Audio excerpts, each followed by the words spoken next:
Hi friends, welcome back to Shravani sisters thoughts. అందరూ ఎలా ఉన్నారు? ఎవరైనా కనుక ఫస్ట్ టైం మన ఛానల్ చూసినట్లయితే సబ్స్క్రైబ్ చేయడం మాత్రం మర్చిపోకండి. ఈరోజు నేను ఏం చెప్పబోతున్నానంటే వెల్లుల్లిపాయ కూర ఎలా వండుకోవాలో చెప్తాను. నిజంగా కర్రీ చాలా బాగుంటుందండి. మనకి నాన్ వెజ్ కర్రీలా ఉంటుంది.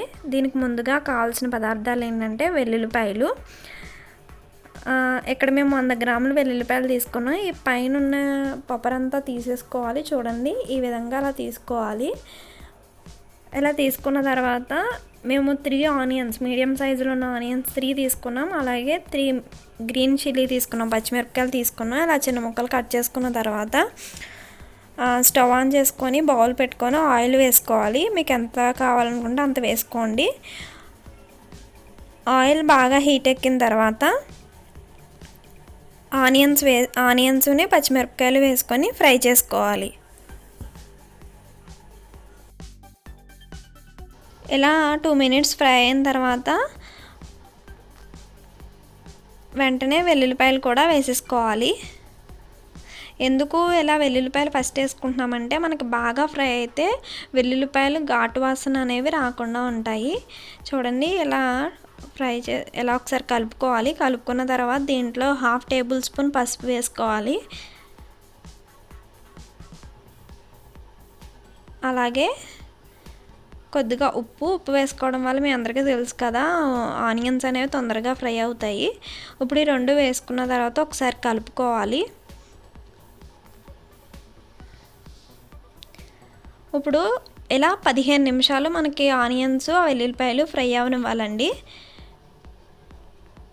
చూడండి, 15 నిమిషాల తర్వాత మనకి ఇలా ఆనియన్స్ అవన్నీ వెల్లుల్లిపాయలు ఫ్రై అయినాయి.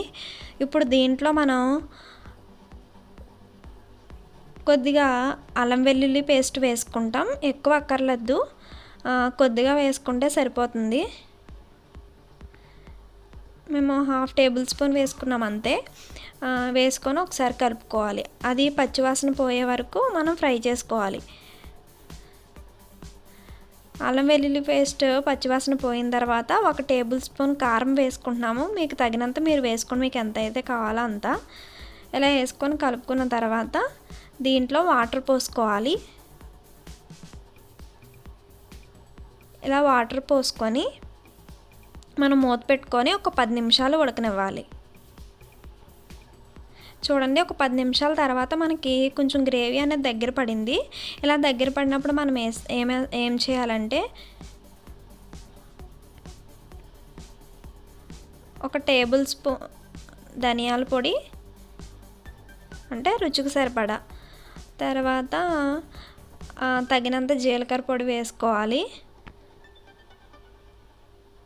వేసుకొని ఒకసారి కలుపుకోవాలి. ఇలా కలుపుకున్న తర్వాత ఏం చేస్తామంటే మళ్ళీ మూత పెట్టుకొని మనం ఒక 5 మినిట్స్ ఉడకనివ్వాలి. 5 నిమిషాల తర్వాత మనకి గ్రేవీ అనేది బాగా దగ్గరకు వస్తుందండి. చూడండి, ఇలాగా మనకి గ్రేవీ అంతా ఇలా ఉంది అంతే. ఇలా అయిన తర్వాత ఇప్పుడు మనం ఏం చేస్తామంటే స్టవ్ ఆఫ్ చేసుకొని సర్వ్ చేసుకోవడం.